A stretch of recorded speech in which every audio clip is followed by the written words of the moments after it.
Hey everyone, welcome to Death Talker Unscripted. Your host, me, Paula, aka the Death Walker. Well, tonight's episode is it's going to be a little raw and a little real. I recently was with a family these last 4 days, and this country really sucks when it comes to death and how our people die. It just blows my mind every time that I get to be with a family and I just get to observe from the outside looking in. And I know in this episode that what I'm going to say is probably going to get a lot of blowback, and that's fine with me. I believe this. I believe if I'm getting blowback, then I touched a nerve. And if I touched a nerve, then there's something wrong. And I'm here to tell you there's something really, really wrong. I'm going to talk about hospice because that was the latest deal that I was involved in the last 4 days. And I can say a lot of things nice about hospice, and there are some very positive aspects to it, but I can also tell you it sucks. I mean, hospice care is about having a hospice doctor and having, a team behind you and to help the caregiver, to really help the caregiver. I don't think people understand exactly what a caregiver goes through when they're being a caregiver. It's hard and it's lonely and it seems like it's never ending, and it seems like just when you might get something under control or you might have just a minute or two to rest, there's a rogue wave heading your way. And it just is the most maddening and frustrating thing to me when I am observing and I'm trying to comfort and I'm trying to be of service, which is what a death walker does. It is simply a woman or a person in service to be as helpful as I can possibly be. And for me, it's being able to read and understand the dying process and to read and understand what the family's going through. And these last 4 days, man, right back, it just put me right back to the scenario that we're talking about tonight. This country has a serious healthcare problem. And we have even a more serious problem because we don't even have a normal conversation when it comes to death. And it's so sad because the most vulnerable people that we have are caught up in this.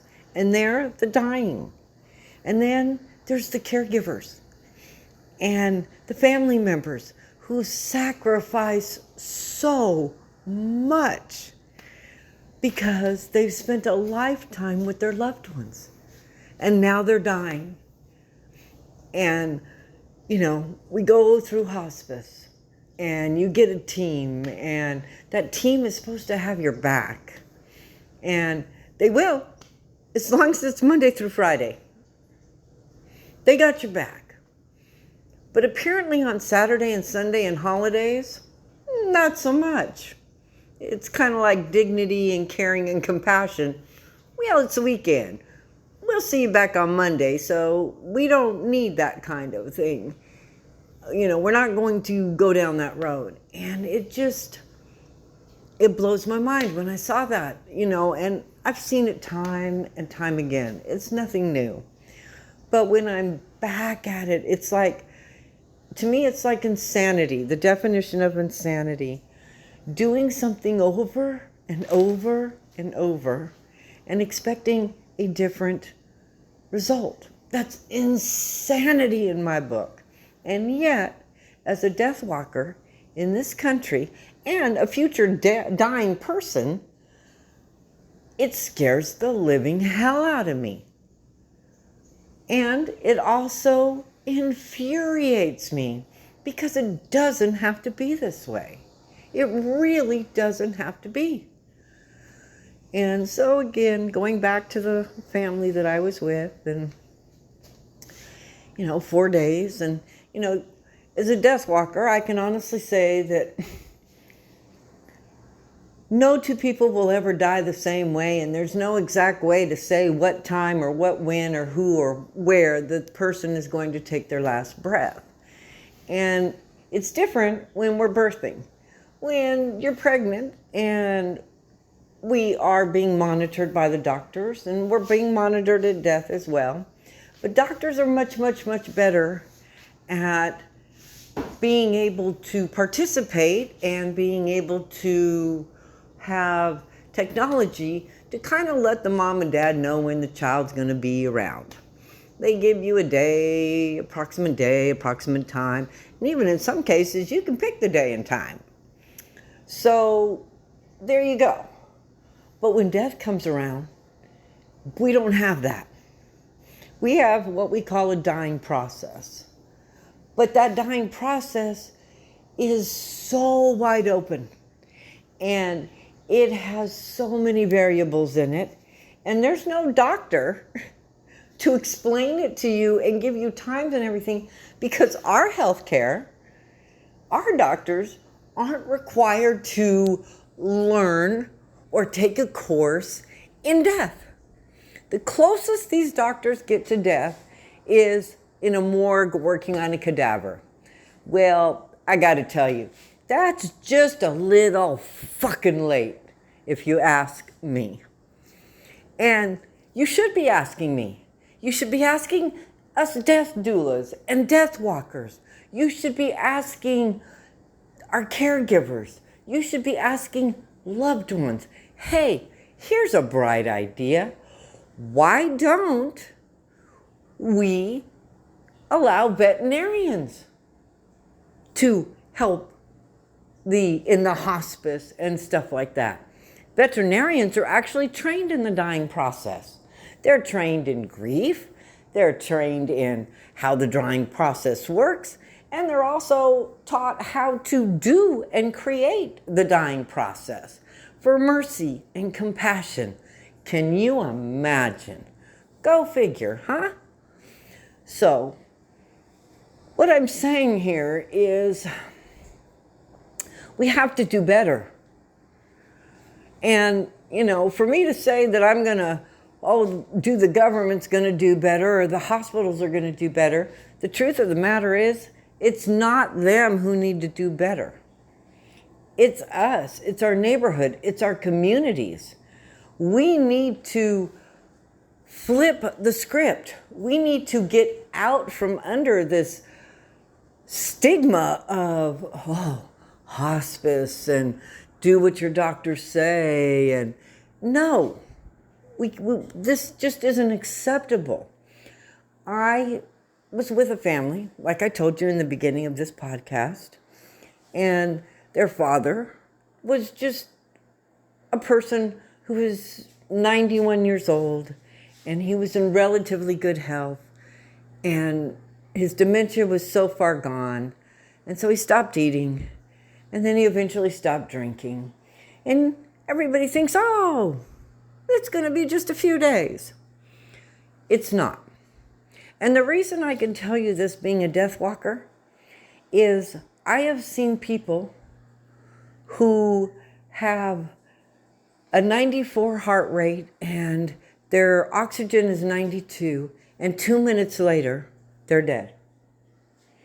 And then I have seen people with their pulse being 88, 79, somewhere in there, heartbeat right around 150 something, and they last for days.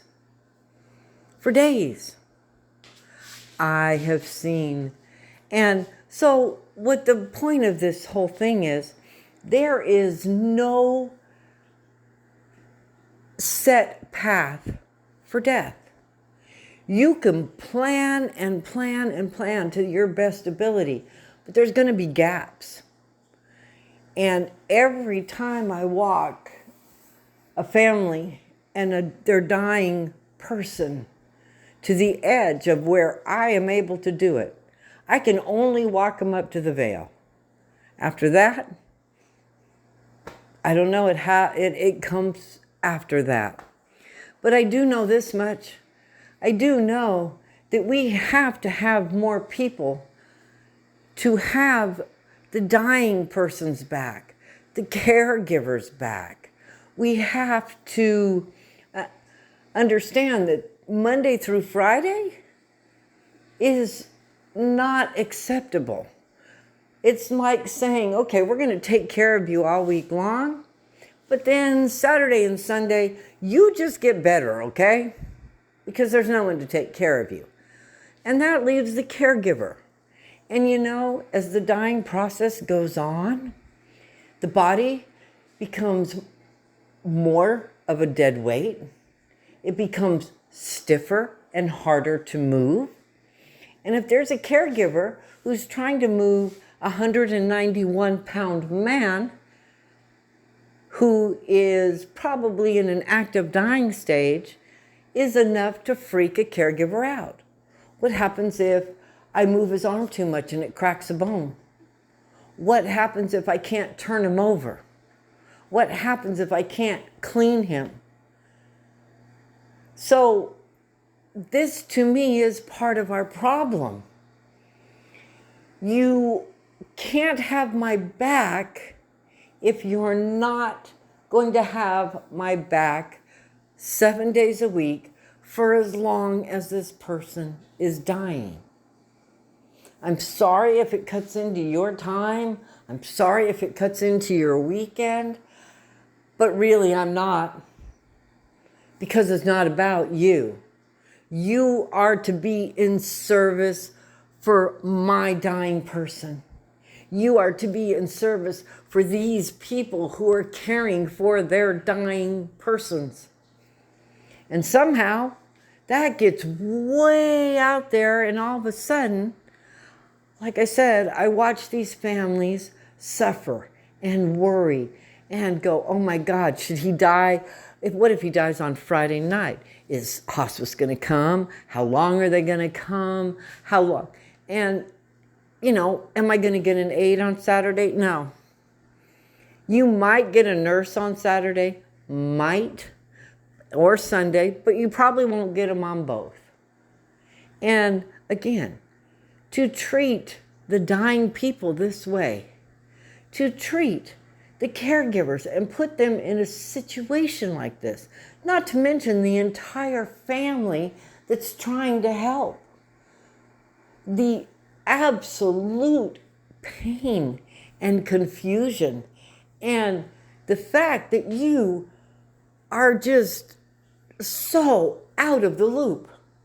I mean, when the hospice people came, they came through the door with their tablets on, blazing. And immediately it was, hey, I got to check my boxes. Hey, I got to check my boxes. No, what that meant was, I crossed your door and now I'm going to charge you. Okay, that's fine. You are going to charge me, but you better have my back. You better have these people's back. And it's not about ticking your boxes. It's about the person in the bed who's dying. Duh. So take your tablets and take all that attitude that you have, like you're doing some grand favor, and figure out a new system. Because this one isn't working. Period.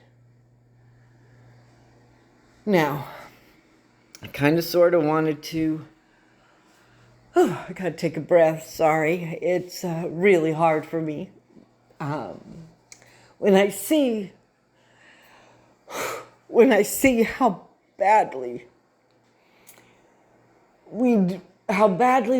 much we fail each other, how much we're not a community. We're not having each other's backs. And to me, that's very sad. And it makes it very hard sometimes to do what I do. So with this family that I was working with, and I'm going to try to be a little bit calmer, going to try, but every day there was something logistically that would come from the system. A broken system that tries its very best to break everybody who uses it.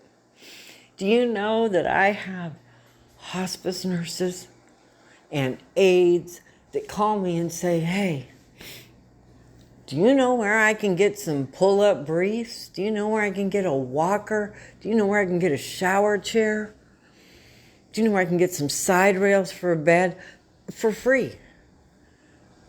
Because they just don't have these things. And if they do have them, I guarantee you, most of the people aren't going to be able to get them in the state of Florida, at least.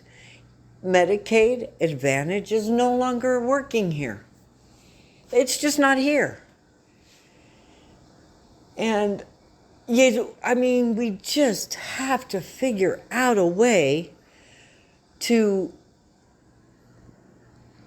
open up a honest, real conversation on what we are going to do with not only the dying, but all of us who are coming up to do it. And we're all going to do it. The baby boomers, and I talk about this in a lot of my podcasts, they're the biggest generation and they're dying now. I'm going to be one of the last baby boomers to go. And I would say probably in 20 years.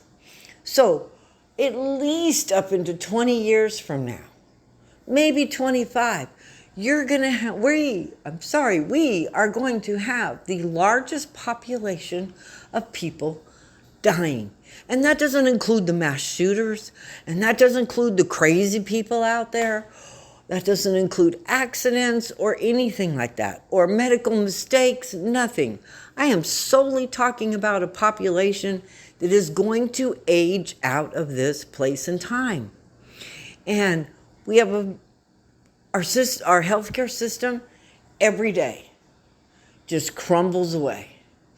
Between primary doctors and the opiates and the painkillers and there isn't a piece of that entire system that is still intact. So, as an observer, like I said again, I don't understand how we can be what a lot of people will say, the greatest country in the world. And I have to say, no, we're not. We're really not. Because if we were the greatest country in the world, we would treat our dying as if they were the next ancestors, as if they were the most important people. Because they are. And they're vulnerable.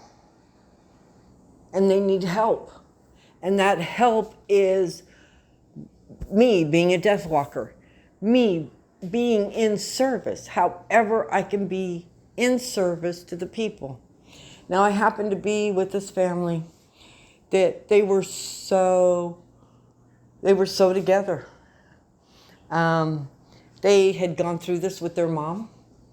Their mom was about 5 years in and out of palliative care, hospice care, palliative care, and then their dad. And so it's been a long haul for this family. And each time, another failure. Each time, another moment of sitting in a corner, crying, and just so out of sorts and lost. Don't know what's coming next, don't know where my mind is going to go, and yet there's a breathing. She can hear the breathing, and so she stands up, and she can't cry anymore, and she composes herself, and she has to go back into the room and check her dad. This is what we put our families through. And we won't even talk about the ones that are in facilities or hospitals that don't get any care other than whatever the little box on the iPad or touchpad says they can get. And I can go into a million things and say a lot of things. Oh, there's not enough nurses and everything. We know all this. And we know it's not going to get any better. And we know we don't have any answers for it. And they're taking money from hospice to pay something else. And caregivers are having to leave their jobs. So now families are down in income. And when you're down in income, stress comes in. And then when you actually are being the caregiver and the doctors don't cooperate and the social workers aren't cooperating, you kind of just want to sit down and go, I don't know what to do anymore. I don't know. So this podcast is, truthfully, I'm going to state this plain and simple. I have death talks. And I highly, highly suggest that everybody out there find someone like me and go to a death talk. And if you can't do that, then pick your friend, probably their most open-minded friend, and you two go and sit at a bar or go to the cafe and have a death talk. Ask yourself questions. Am I going to have enough care for hospice? What kind of care? Who's going to be my caregiver? And you're going to be amazed at what you come up with. And I promise you, even when you come up with what you think is a great plan, there will be gaps in it. There will be gaps and things that you didn't even think of. That's another reason to have a death walker like me. Because see, I've been through this so many times. And I know where to look for the gaps. And I know when to stand back and say, no, this is not acceptable. No, this is not how you're going to treat this family. Fix it. Do better. This is me. This is when I advocate. And I do advocate because I'm going to be dying soon. You see, I have a thing that was taught to me at a relatively young age, and that was to write myself death letters. To write myself how and what I would die with, and how would I plan for that if that was to happen. And so I was thinking about it, and I'm going to go ahead and announce it now. I'm going to put together a workshop. But the whole point of this podcast is we have to do better. We have too many people who are going to be dying and not enough people who can help them die. We don't have enough community to really pitch in. So I guess if I leave you with anything on this podcast, I guess it would have to be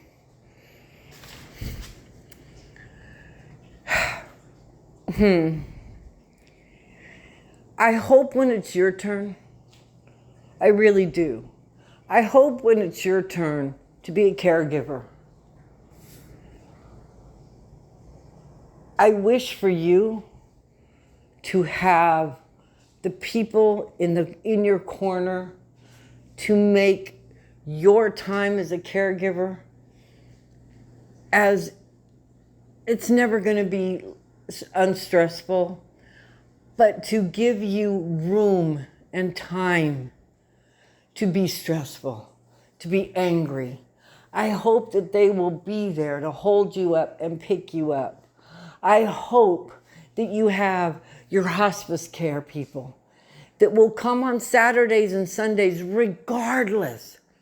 That if you call at 4 a.m. and say, my person is dead, come get him. Come help me. That they'll come. I wish that when it's time for your person to die, that there is someone else by your side.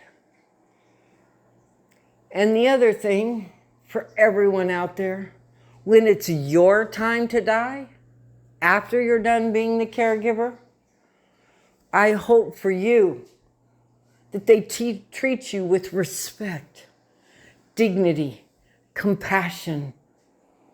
I hope that on Saturdays, if you happen to pee in your pants or poop on the liner and you need to have your bed changed, or maybe you need to have the gunk out of your mouth pulled out, I hope that an aide will come.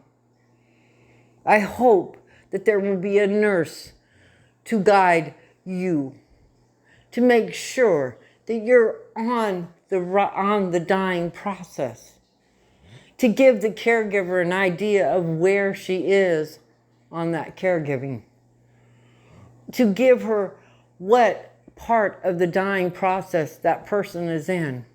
You see, this is why I do my death talks. This is why I have my death cafes. This is why I do what I do. Because it can't keep being like this. It can't be an ugly death. We have to have as much spiritual and as much hope and as much happiness that we understand it, and we're going to make it as compassionate and as comforting as we can. Excuse me. And that doesn't mean, what it does mean is you have to get over this opiate thing. If the people are dying and they're not getting any better and they're in pain, damn it, give them pain pills. Period. Why should a person who's dying, who's going to leave this planet, have to argue for pain pills? That makes no logical sense to me. We have a pain problem, opiate pill. Okay, it wasn't the dying that caused the problem. So why are we making the dying punishable for the problem? Stop it. So this is where we are going to go from here. The next few podcasts that I'll be giving will be a lot more in this format. So thank you for tuning in. And thank you to all the caregivers out there. Thank you to all the death doulas. Thank you to the hospice. Just do better. There's 7 days in a week, and compassion and caring should be included on Saturday and Sunday. We can make jokes about it all we want, but the truth of the matter is, 7 days a week are required to take care of a dying person. And it also helps the caregiver. Some of these caregivers are 2, 4, 8, 9 years into this. And it all ends up in one place, death.